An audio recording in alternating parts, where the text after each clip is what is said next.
Cuando se calma el bullicio de la ciudad y se van apagando las luces de la casa, se enciende la luz del entendimiento. Desde este momento comienza Puerto de Libros, Librería Radiofónica, programa que contiene todos sus elementos tipo A. Puede ser escuchado por niños, niñas y adolescentes sin la supervisión de padres, madres o representantes. Comienza Puerto de Libros, Librería Radiofónica. Este programa llega a ustedes con el apoyo de Puerto de Libros, Librería de Autor. Consulta todas nuestras ofertas en nuestras redes sociales @Puerto de Libros. Sultana del Lago Editores, empresa zuliana de servicios editoriales. Conviértete en autor. Contáctalos en su página web sultanadelago.com.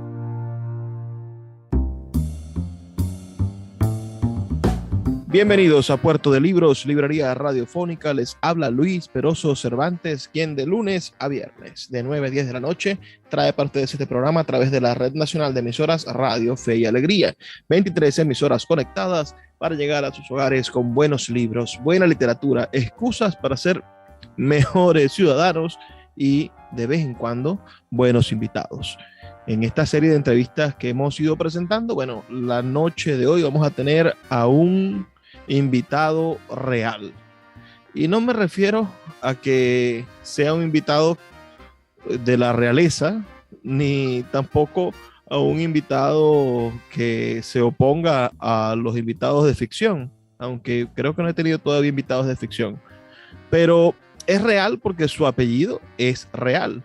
Me refiero a Adrián Real, autor de Danza bajo la lluvia, una serie de cuentos y crónicas que serán editadas por Sultana del Lago Editores y que pertenecen al proyecto de Sultana del Lago de la colección Perpetuum, ese espacio de creación, de formación, de esperanzas, de hálitos que dirigen nuestro amigo, el escritor, buen novelista, uno de los mejores escritores de Venezuela, Álvaro de Marco. Buenas noches, Adrián Real. Bienvenido a Puerto de Libros, Librería Radiofónica.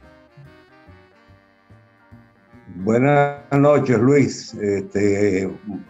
Muy amable por tenerme en tu espacio. Estoy encantado. Adrián, vamos a hablar un poco sobre ti. Naces en el año 1947, un año por demás interesante, el año en el cual por fin los venezolanos pueden votar de manera secreta, directa y universal. El año en el que es elegido presidente el gran Rómulo Gallegos como presidente de Venezuela. Un año donde por fin se aprueba una constitución democrática. Un año proclive para muchísimas cosas, pero tú naces en Costa Rica. Explícame un poco las circunstancias de nacimiento. Bueno, la familia se había ido a Costa Rica. Yo nací allá en el año 47, como tú bien dices. Ese año, después de la Segunda Guerra y el advenimiento de la democracia en Venezuela, nos vinimos para Caracas. Mi padre trabajaba como corrector de diario, corrector de pruebas en un diario caraqueño. Y nos vinimos. Nosotros éramos mi padre, mi madre y dos hermanos más, una hembra mayor, venía yo y después un hermano. Llegamos a la zona de Los Rosales. Ahí estuvimos varios años hasta que, después de varias mudanzas, vivimos en la avenida Sucre de Cebucán. Estudiaba en el Santiago León de Caracas y llegamos a La Carlota. Como tú bien sabes, La Carlota es una urbanización de inmigrantes. Muchos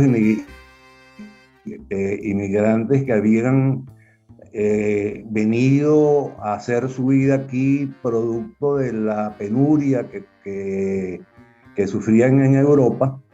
mucho español, mucho italiano, mucho portugués, y con ellos pues yo viví los primeros años de mi vida. Ellos me enseñaron a jugar fútbol, yo les enseñaba a bailar salsa. Buen intercambio, creo yo. Ambos Sí, son profesores, sí, ambas son disciplinas que atraen a las muchachas. Yo creo que en la juventud ambas eran bastante útiles. Sí, sí, sí. Hay un cuento precisamente ahí en ese libro, en Danza bajo la lluvia, que se titula Aprendiendo a bailar. Las amigas nuestras y las hermanas de los amigos míos, nosotros habíamos hecho un equipo de fútbol y lo habíamos inscrito en el Colegio Don Bosco, que hacían unos campeonatos interparroquiales. Hicimos un equipo de fútbol y ahí jugábamos todos los fines de semana. Ellas nos esperaban, organizaban una fiesta y nos esperaban al término del partido para celebrar la ganancia, nuestro triunfo. Nunca, Luis, llegamos a ganar, debo confesártelo, éramos lo que llaman unos marruñecos, nunca ganamos, pero tuvimos una gran suerte de que aprendimos a bailar. Esa era la época del piano merengue de Damirón, que es un ritmo muy amigable para los que no sabemos bailar. Es muy fácil aprender a bailar ese merengue, muy rítmico. Tiene menos exigencia que el merengue rucaneado venezolano. Sí, el rucaneado es más difícil y la salsa todavía más. La salsa es mucho más compleja. Yo afortunadamente siempre me he preciado de ser un buen bailarín, o por lo menos un bailarín muy aplicado, y a mí me gusta, no sé si bueno, pero a mí me gusta bailar. Me parece que el baile crea unas complicidades entre las parejas y entre los cuerpos que son muy interesantes y únicas. Tú no pudieras acercarte al cuerpo de una dama si no la conoces, con la cercanía y establecer las complicidades sensuales que se establecen con una melodía de fondo. Y ese aspecto lúdico, mágico del baile, a mí siempre me llamó la atención. Tuve buen ritmo, afortunadamente. Tuve una madre que me dio dos claves muy importantes. Una me dijo, hace a la mujer con firmeza, no con fuerza, no la traigas nunca hacia ti. Ponle la mano en la cintura de manera firme. Y otra me dijo, bueno, y no la traigas, deja que ella se acerque cuanto ella quiera. Y yo creo que esos dos consejos para el baile que me ayudó mucho.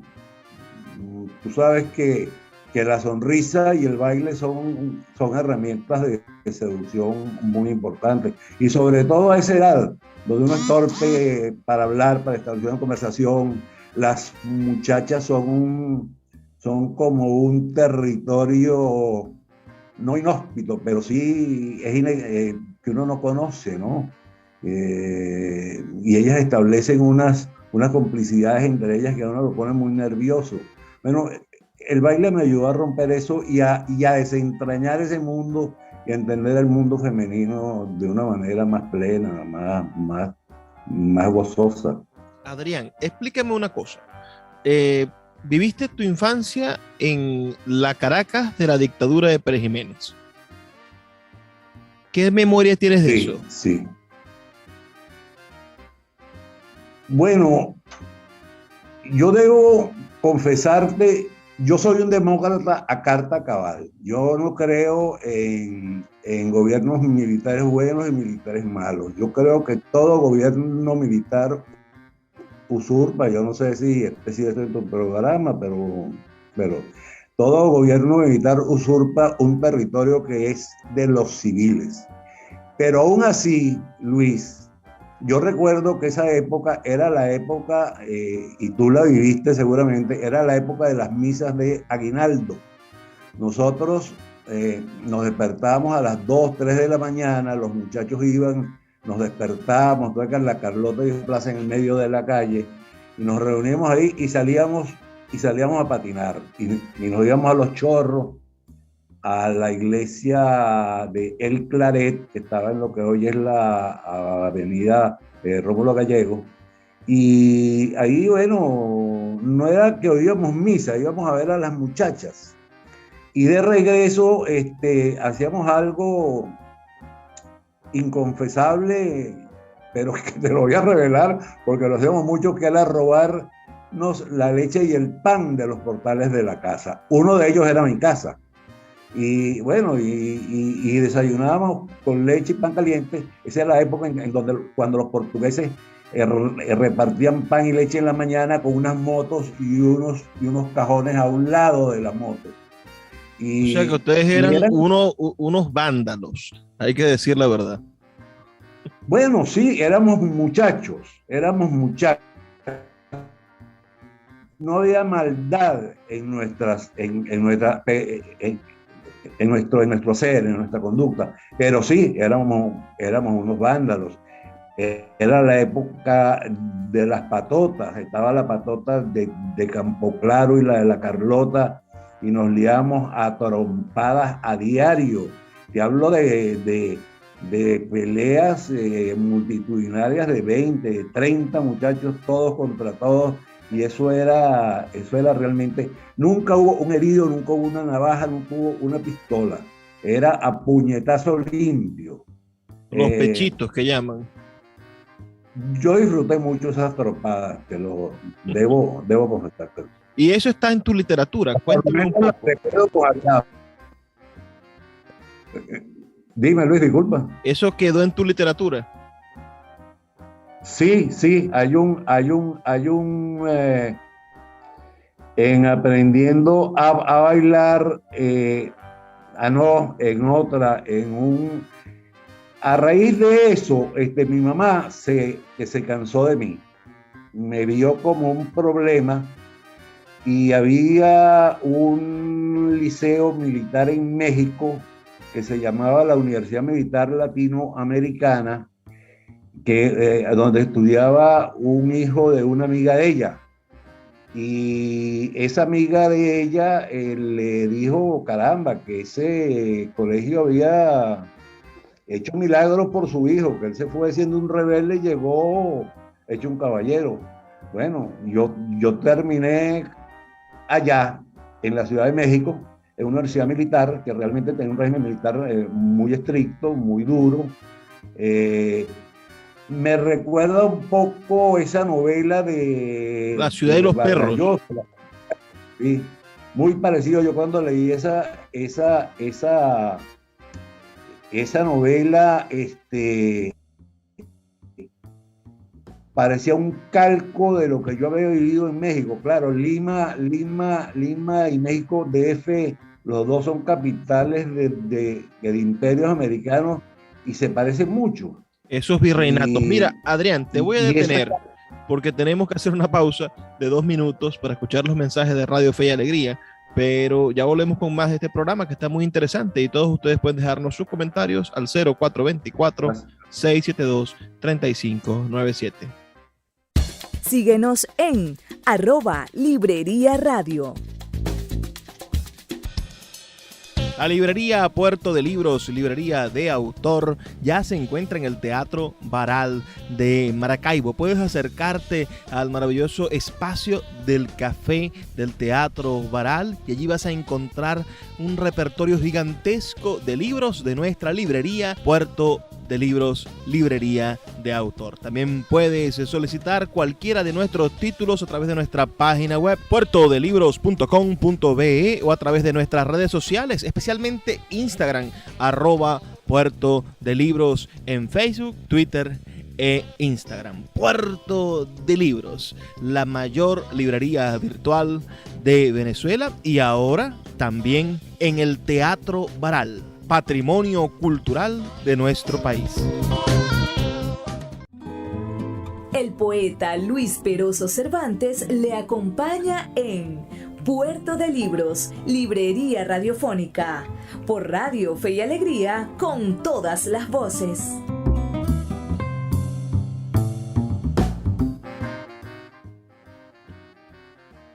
Seguimos en Puerto de Libros, Librería Radiofónica, esta noche conversando con uno de los más recientes escritores de nuestra editorial de Sultana del Lago Editores. Me refiero al caraqueño nacido en Costa Rica, pero caraqueño de toda su vida, Adrián Real. Ese apellido Real, ¿de dónde viene, Adrián? Mira, ese apellido tiene una historia, ¿no? Yo no la he validado, pero que mi padre es de Nicaragua, de una tribu indígena que se llama los indios Misquitos. Tú sabes que los españoles no conquistaron dos zonas en América, renunciaron a ellas. Una, la de los indios chilenos del sur de Chile, caramba, se me fue ahorita la etnia, y la zona de la Misquitia atlántica, porque era una zona llena de caños y era refugio de piratas, y ahí surgió, ahí se mantuvo la libertad y todavía la mantiene y es un reino, tiene su rey y está bajo la férula de la República de Nicaragua, y se dice que en ese manejo de la geopolítica inglesa, los ingleses le hacían ojitos a los misquitos como para tener un foco de rebelión del Imperio Español. Eso perteneció a la Gran Colombia, o sea que nosotros fuimos venezolanos de vieja data.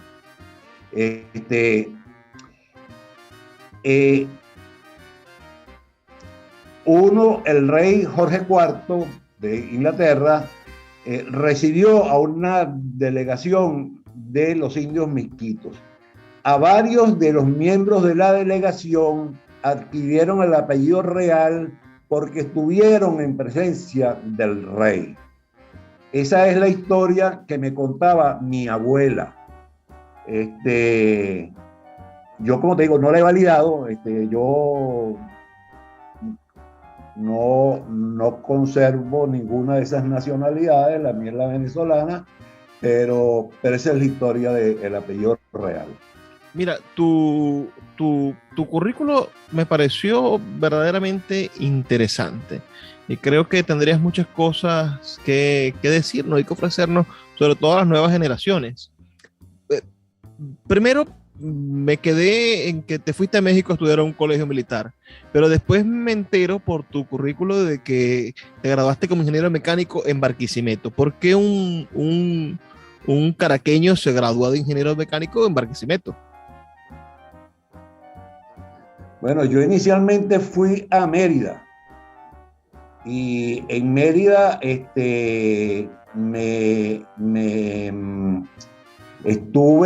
me codiaba o era amigo por razones de la residencia donde llegué, una residencia frente a la Facultad de Derecho, con Pedro Paraima, con el Catiré de Jesús, con el Chino Valera. Yo los conocía a ellos, yo era más joven que ellos, yo estaba recién llegado, ellos ya eran los veteranos de Mérida, que se las sabían todas en la ciudad, levantaban a todas las chicas, era un grupo realmente interesante. Yo me enfermé cuando estaba en segundo semestre de ingeniería, de una enfermedad pues relativamente grave. Yo iba a perder el año y me enteré que en Barquisimeto se había abierto una escuela de ingeniería en el Politécnico que tenía un régimen de pasantía, total que yo podía, aún dentro de mis limitaciones, hacer la pasantía.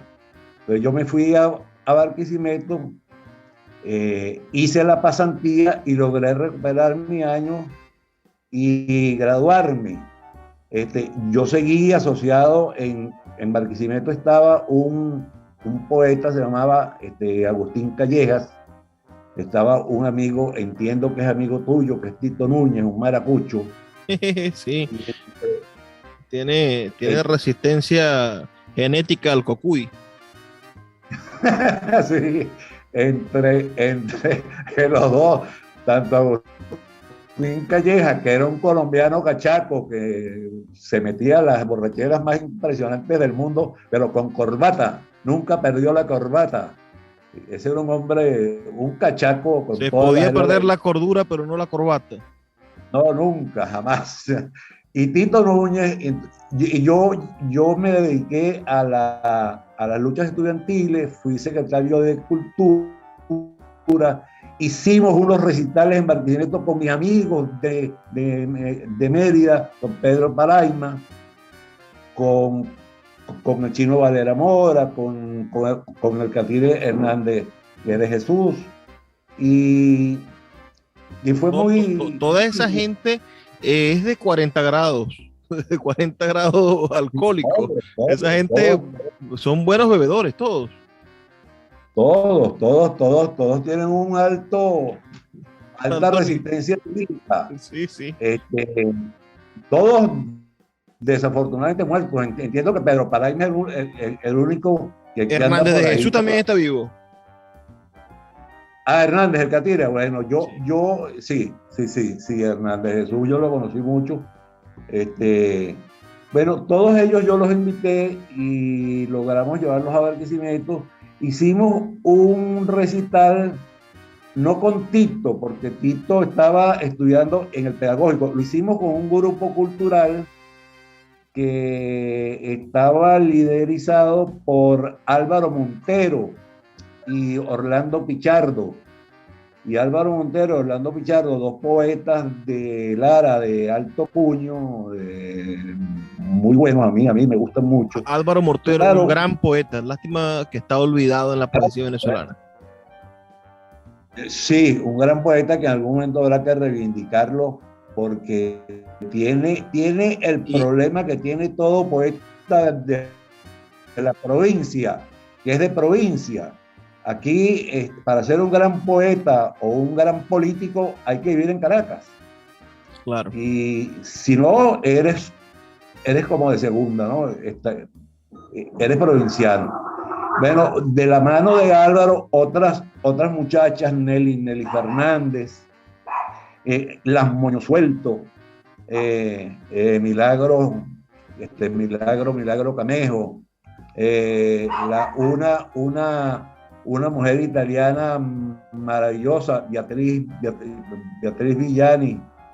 Con todos ellos fueron invitados a esas jornadas que nosotros organizamos en el Politécnico, ayudados o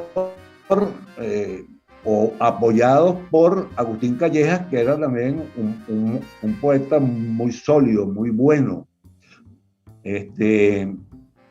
Y así, a pesar de que yo estaba con mis aspiraciones técnicas, que estudiando ingeniería, siempre pensé de una manera quizás no impropia. Yo entiendo que así es.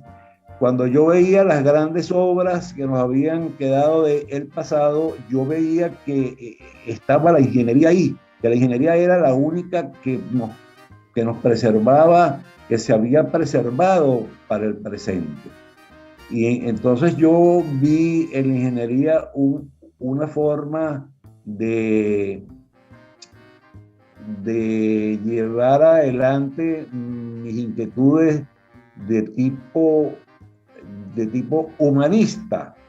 Pero no me va a dar tiempo de preguntarte, amigo mío, por todo tu currículum, porque es que veo que fuiste director del Instituto Nacional de Viviendas, que me parece una travesía, verdaderamente.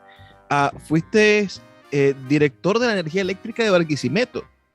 Sí, trabajaste en el Zulia bueno, no en el Zulia, trabajaste para Pequibén dirigiendo una parte de clorovinilos del Zulia, ¿no? De clorovinilo.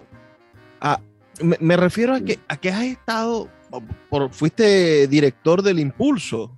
Eso me causa muchísima curiosidad. ¿Cuántas cosas maravillosas has vivido? Y me gustaría no perderme las preguntas de cómo un ingeniero tiene la oportunidad de mezclarse con todos los poetas del interior del país pertenecientes a esa maravillosa generación que es colindante con la pandilla de Lotremont. Entiendo que llegaste a la Mérida, en la cual Salvador Garmendia era director de cultura, y por eso te metiste también en ese mundo maravilloso. Creo que has vivido unas experiencias pero deliciosas, y no quisiera, y no sé cómo entrarle a todo. Quizá podríamos entrar porque me expliques en qué año y cómo hiciste un MBA, es decir, el Master Business Administration en la Universidad de Boston. ¿Qué fuiste a hacer tan lejos? Bueno, yo tuve la gran suerte, Luis, de que cuando yo me graduó de ingeniero, en esos años gana Carlos Andrés Pérez, el petróleo pasó de $4 a $10 y él creó el Plan Mariscal de Ayacucho. Y entre los lineamientos del Plan Mariscal de Ayacucho estaba que los primeros 5 de todas las opciones de ingeniería tenían beca. Yo fui el número 2 en mi promoción y yo tuve beca y me fui a Boston. Y me dieron a escoger y escogí Boston. A mí me llamaba la atención Boston. Y tuve la oportunidad de estudiar en BU, en Boston University. Y quería redondear mi formación en el área financiera. Y así lo hice. Bueno, me parece... ahora explícame, ¿cómo termina siendo director de un periódico? Bueno, pero ya va, antes de que me digas todo eso, no nos alcanza el tiempo en este segmento. Vamos a hacerlo en el próximo segmento. Las personas que nos están escuchando, por favor escríbanos al 0424-672-3597, 0424-672-3597, con nuestras redes sociales @Librería Radio en Twitter y en Instagram. Y ya volvemos con más de Puerto de Libros, Librería Radiofónica. Puerto de Libros, Librería Radiofónica, tu canal diario para encontrar nuevos libros. Con el poeta Luis Peroso Cervantes. Síguenos en @Librería Radio. Sultana del Lago Editores es una empresa zuliana de servicios editoriales. Nuestro catálogo tiene más de 100 títulos de autores nacionales e internacionales. Además, somos la única editorial que presta servicios de impresión bajo demanda en Maracaibo. No necesitas invertir en grandes tirajes. Tus lectores pedirán tu libro, nosotros lo imprimiremos y tú obtendrás regalías. Por ello, también editamos internacionalmente en Amazon y Google Play Books. Conoce más en nuestra nueva página web www.sultanadelago.com o siguiéndonos en Instagram como @sultanadelago. El poeta Luis Peroso Cervantes le acompaña en Puerto de Libros, Librería Radiofónica, por Radio Fe y Alegría, con todas las voces. Seguimos en Puerto de Libros, Librería Radiofónica, esta noche con un nuevo escritor de nuestra editorial. Y nos complace muchísimo recibir a una persona tan maravillosa, tan interesante como Adrián Real, autor de Caminos Compartidos, Crónicas Autobiográficas, editado en el año 2019. La niña que no le gustaba su cumpleaños, un cuento infantil para colorear, también en el año 2019. Y una serie de textos inéditos que esperamos, bueno, tener la oportunidad de editar. Quizás sí, quizás no, Y tengamos acá también Su piel nos cobija, selección de poemas, 20 años de poemas, del 2000 al 2020, editado en el año 2021, y el libro, una novela titulada Furia en los Cocotales. Bien pareciera una novela, el título de una telenovela hecha bajo el sol de Maracay. Bueno, Furia en los Cocotales, publicada también en 2021. Toda tu producción bibliográfica, según estoy leyendo aquí, es bastante reciente. Y tu vida, por más interesante, ocupaste tantos cargos y tuviste en tantos momentos proclives de nuestra historia que creo que merecemos una explicación. ¿Dónde estaba escondido Adrián Real? ¿Cómo llegaste a ser director del Impulso? Mira, yo realmente era director suplente. A mí me nombraron director suplente, yo lo tomé como un acto de cortesía y sin mayores interés realmente. A mí ese mundo editorial no era lo mío. Pero como la vida da tantas vueltas, tú sabes que el diario El Impulso estuvo manejado por la familia Carmona. Y Gustavo Carmona, que era uno de los miembros de la familia, parece que había establecido un plan de inversiones para el diario, un tanto ambicioso para la capacidad financiera del diario. Se entraron en dificultades con los pagos y el director principal, de quien yo era suplente, tuvo unas actitudes un tanto agresivas con la familia, y la familia Carmona lo rechazó, no lo sintieron que era la persona que los podía ayudar a salir adelante. Entonces ellos le propusieron que se retirara y que incorporaran al suplente. Para mí fue una gran sorpresa y una muy grata sorpresa, porque allí había varias personas de la familia Carmona que tenían un gran conocimiento, un gran don de gente, y yo me pude integrar al equipo y los ayudaba mucho en la parte financiera, que era mi fuerte. Y bueno, ahí estuve año y medio, no dedicado a la parte editorial, porque esa era la empresa que era dueña del diario, pero no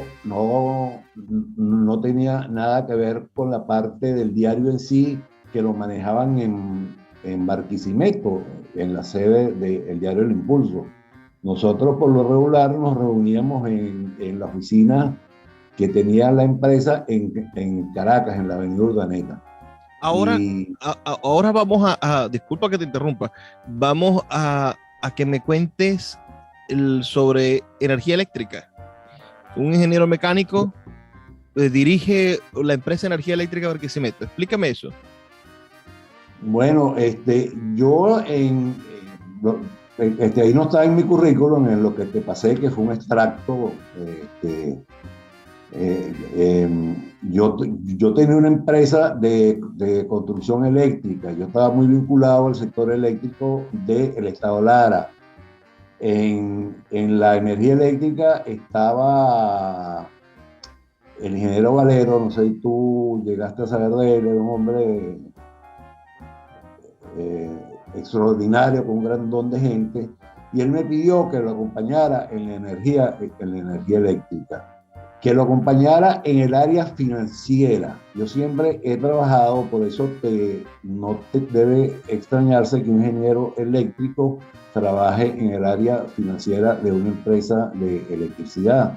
Tenemos que ver con tarifas, políticas de deuda, políticas de inversión, y en esa área me desarrollé. La energía eléctrica venía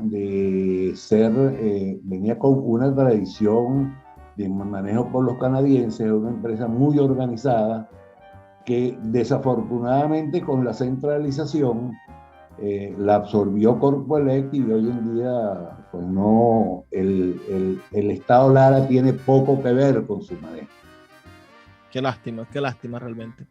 Te Sí, sigo preguntando, porque de allí, de la compañía eléctrica, no sé si pasaste al INAVI, que es otra cosa que me parece gigantesca. ¿Cómo llegaste allí? Bueno, yo llego al directorio, yo era miembro del directorio. Las reuniones de la junta directiva eran una vez por semana. Entonces, eso me quitaba realmente poco tiempo.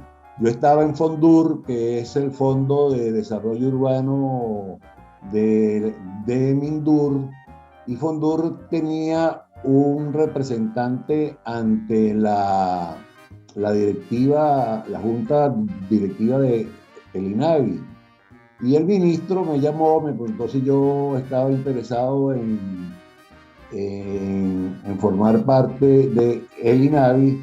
Yo ya lo conocía más por el Banco Obrero y como ingeniero, le tenía un gran respeto. ¿En qué año fue eso? ¿Cómo? ¿En qué año fue eso?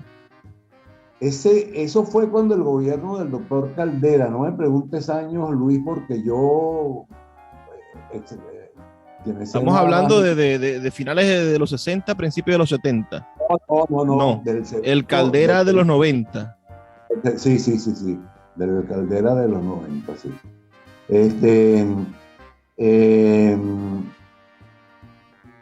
Y estuve en FONDUR, fíjate tú. Yo llego a FONDUR como gerente general.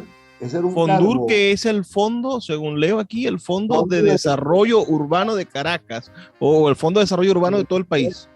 No, de todo el país. Ese era un banco de segundo piso. Aquí estamos entrando muy técnico. Era un instituto financiero para la vivienda. Y yo llegué como gerente general también dentro de mi experticia técnica, ¿no? Las finanzas. En ese momento, nombran al presidente de FONDUR, lo hacen ministro, y el presidente me nombra a mí presidente encargado de FONDUR, y así es como yo llego a la presidencia de FONDUR. O sea, yo he dado vueltas y he tenido suerte. He estado en el momento adecuado con las credenciales adecuadas.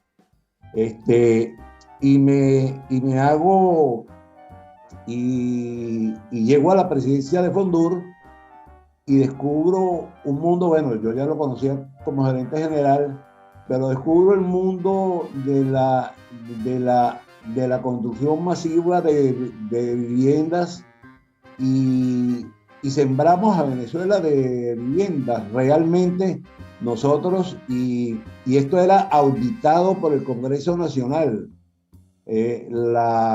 llegamos a hacer 115,000 viviendas en un año. O sea que no son shows de televisión, que estoy dando la vivienda número 2 millones. Que no. Todas las semanas,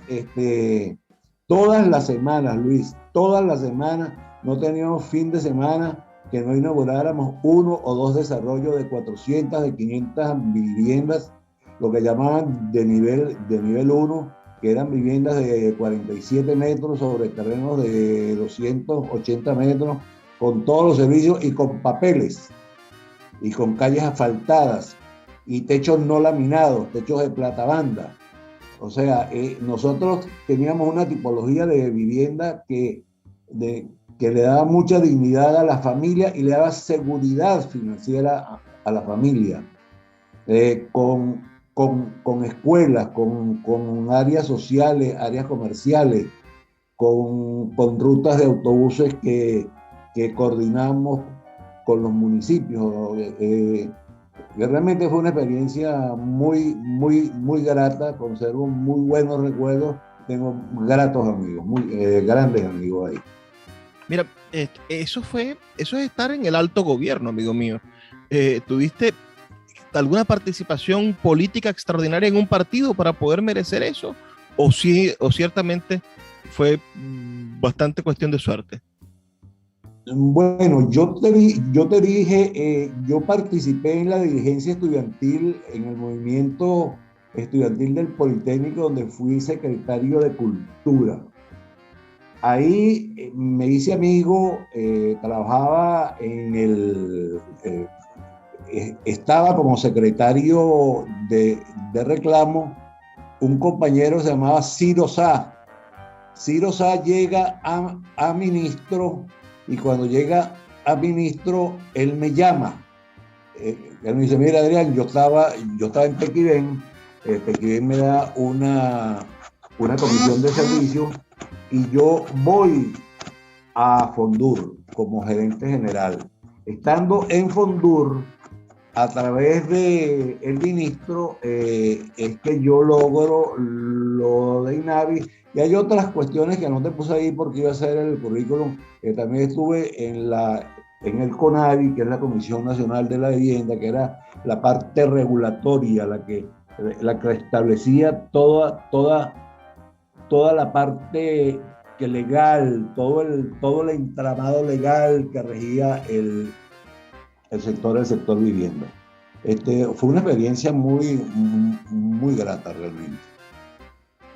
Bueno, vamos a hacer otra pausa. Son solamente 2 minutos para volver a nuestro último segmento, en el cual me vas a explicar en qué momento tuviste tiempo para escribir todos esos libros inéditos y esos libros que has publicado. Porque es maravilloso ver cómo los seres humanos somos capaces de hacer tanto trabajo en beneficio del otro. Porque, hermano, trabajar en el INAVI no significa otra cosa sino ayudar a la gente a tener una casa.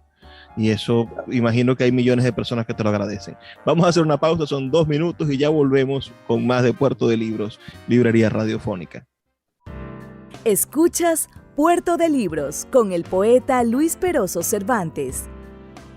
Síguenos en Twitter e Instagram como @Librería Radio.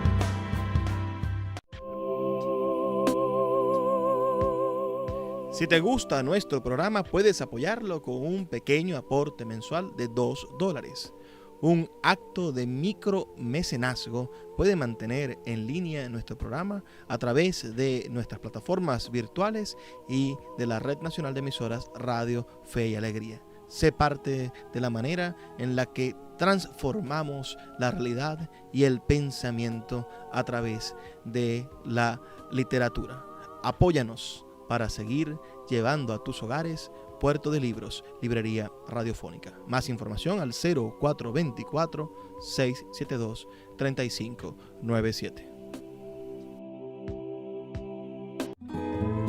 El poeta Luis Peroso Cervantes le acompaña en Puerto de Libros, Librería Radiofónica, por Radio Fe y Alegría, con todas las voces.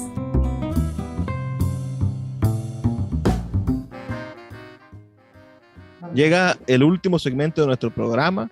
Hoy no me esperaba presentarles a un hombre que repartió hogares. Eso es algo bonito de decir, quizá. Lo pienso de la siguiente manera. Mi familia, por esa misma fecha, por el año 96, mi papá consiguió con sus 2 hijos, siendo un hombre joven, tendría 26, 27, 28 años, no sé qué edad precisamente, consiguió comprar un terreno en un parcelamiento y el INAVI te pedía los títulos de propiedad de la tierra para darte el crédito para construirte una casa. Sí. Eso quiere decir que nuestro amigo Adrián Real, que es un escritor, a quien estamos ahorita entrevistando y conociéndolo porque está publicando con Sultana del Lago Editores, fue responsable directamente, o por lo menos desde sugerencia, desde el intentar ejecutar en el medio de un país completamente quebrado como era ese país de los años 90, que era un país verdaderamente difícil, un país que venía de madurar y ver florecer las crisis del año 80, ¿no? Del no frenar el problema inflacionario de los años 80 y no haber sido comedidos en la bonanza petrolera de los 70. Bueno, los 90 fue como el llegadero, además un llegadero terrible en el cual estaban vencidas las estructuras de posicionamiento político, los partidos estaban vencidos y le dimos espacio al renegado, ¿no? A que llegara el vengador, como decía Carlos Andrés Pérez después, que lo describió muy bien en aquellas entrevistas que dio posteriormente a su inhabilitación política. A fin de cuentas, en el medio de todo esto, hay un escritor, un hombre sensible con la cultura, amigo de los poetas, supongo que también amigo de las copas de los poetas. A los poetas les encantan los amigos que pueden brindarles algo, que le entrega ahora al país su obra literaria. ¿Dónde estuvo en el medio de toda esa extensa jornada empresarial, de finanzas y posteriormente de servicio público? ¿Dónde estuvo el Adrián Real escritor? Siempre estuvo ahí, Luis. Tú sabes que esa era una cosa que a mí me atormentaba en lo íntimo, ¿no?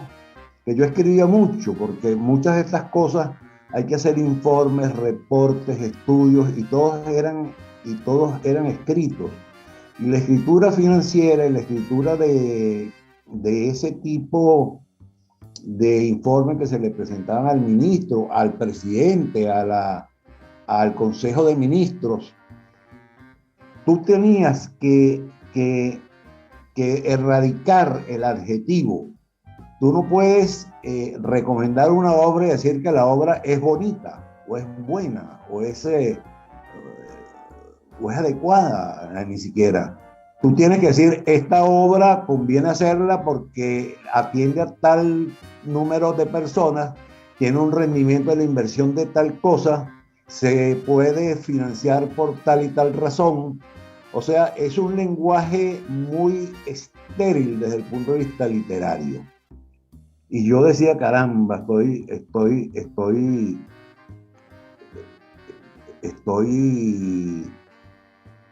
dejando de formarme en el área que yo íntimamente quiero. Luego descubrí a un gran catalán que es Joan Margarit. Joan Margarit era arquitecto, había escrito un libro de cálculo estructural, imagínate tú, y es uno de los mayores poetas que hubo en el siglo XXI. Murió creo que en enero de este año. Sí, recientemente. Recientemente murió Joan Margarit. Si tú te pones a ver, si tú ves Umberto Eco es un libro que estoy leyendo, él se define como escritor novel. Y él dice, ¿y por qué me defino así? Porque yo empecé a escribir y a publicar a los 50 años. Entonces, y él hasta ese momento lo que había escrito era puro ensayos técnicos. Decía Margarit que escribir sin artificios, sin adjetivos, te da un dominio de la lengua especial que después, cuando te das licencia para utilizar el artificio, consigues que no vas a abusar de él, sino que te ayuda al énfasis, te ayuda a la claridad. Y yo, cuando empecé a escribir, me di cuenta de que eso era así. Yo dije, caramba, no he perdido el tiempo. Yo lo que he estado es preparándome. O sea, que hiciste el entrenamiento de Rocky todo el tiempo, preparando el músculo de la escritura para poder llegar a la literatura. Sí, y siempre he sido un lector ávido. Siempre. Ahora, cuéntame los últimos 20 años. Imagino que con la llegada del chavismo al poder se acaban tus participaciones en el gobierno o en la administración pública y te dedicas a escribir, porque veo que tus poemas la compilación de poemas es del 2000 al 2021. Háblanos de eso. Bueno, yo realmente, yo me hice un plan de vida. Yo dije que me iba a retirar a los 55 años y así lo hice. Para dedicarme a otras cosas. Entre eso, pues, me metí en la Escuela Cristóbal Rojas de Caracas y estudié pintura y escultura. Pensé que esa era mi vocación, ¿no? Después vi que, caramba, que pintar y no vender es muy costoso. Las telas son caras, los bastidores son caros, las pinturas son caras, los pinceles son caros. Y entonces dije, yo como que me dedico más bien a la escritura. Yo pensé que se me iba a dar bien y escribí ese primer libro de Caminos Compartidos, que son las crónicas juveniles mías. Y lo hice porque una hija me dijo, cónchale, papá, ¿por qué tú no escribes? Tú has tenido una vida muy interesante, me decía ella. Yo le dije, bueno, voy a dejarle a los nietos algo. Y me puse a escribir Caminos Compartidos y resulta que recibí buenos comentarios de mis amigos y conocidos. Y empecé a escribir. Mi hija nació un 23 de diciembre, decía que no le gustaba su cumpleaños porque solo recibía un regalo en diciembre. La arreglaban con un regalo el cumpleaños y el niño Jesús, y le escribí un libro que se llamaba La niña que no le gustaba su cumpleaños, y bueno, y así empecé, y luego empecé con la poesía A Dios gracias. La poesía te permite domeñar el idioma, las palabras, entender las palabras, cómo funcionan, entender el ritmo y la tensión. Y el ritmo y la tensión que tú logras en poesía es el mismo ritmo y tensión que debes mantener en un cuento. Y entonces, bueno, y esa ha sido más o menos la forma como me he desarrollado y he llegado a un área que me era no extraña, pero tampoco muy familiar. Y hoy, gracias a personas como Álvaro de Marco, como tú, Luis, se me permite dar a conocer lo que escribo. Voy a seguir escribiendo. Tú nunca terminas de aprender a expresarte, y desafortunadamente yo no he logrado un texto que yo diga, caramba, qué satisfecho estoy con esto. Extrañamente yo estoy satisfecho mientras lo estoy escribiendo, digo, me la estoy comiendo. Y una vez que lo suelto, digo, pero qué porquería, yo no sé cómo yo hice esto, qué vergüenza. Entonces, todavía no he logrado a sentirme orgulloso de lo que he escrito. Bueno, estoy en eso. Todos los días escribo, todos los días leo, y todos los días, pues, trato de que las palabras me hagan caso. Qué hermosa idea, que las palabras te hagan caso. A veces hay que hacerle también caso a las palabras, Adrián. Y hoy estamos conversando sobre este libro. Nos quedan apenas muy pocos minutos. Este espacio se nos fue en explorar tu vida verdaderamente interesante.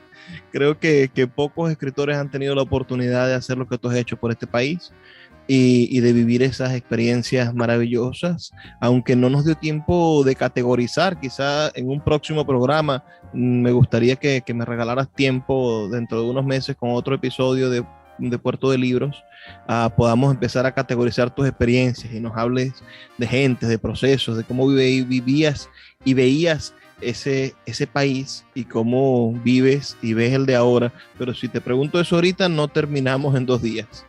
Vamos sí a terminar preguntándote por qué este libro se llama Danza bajo la lluvia. Me gustaría saber por qué colocaste ese título. Mira, Danza bajo la lluvia es el título de uno de los cuentos del libro. Es un Es un cuento de un chamán que muere de danzar toda la noche invocando la lluvia en su tierra árida y seca y llena de necesidades. Y cuando él muere, ve que en su rostro lo moja la primera gota de la lluvia que empieza a caer. A mí ese relato me parece muy bello, ese sacrificio personal por los demás, que tú ves la vida por el grupo, que pongas tus mañas y tu arte en función de lo colectivo. Me parece que valía la pena que llevara el nombre del libro. Esa es la razón. Desprendimiento, amor, escritura y trabajo por los demás. Yo creo que todos los que nos escuchan deben de anotar este nombre, por favor. Adrián Real. Quizás algunos lo conocen por su labor en pro del país o los lugares en los que ha estado, pero ahora quiero que lo reconozcan como escritor. Muy pronto su libro va a estar disponible en Amazon y en Google Play Books y disponible en nuestra librería Puerto de Libros en el Teatro Baral de Maracaibo, con venta a todo el país, con envío a través de las empresas de encomiendas. Así que formen parte de ese grupo de amigos íntimos que son los lectores. Gracias, Adrián, por dedicarnos este tiempo. Es hora de despedirnos, pero no sin antes pedirles que por favor sean felices, lean poesía.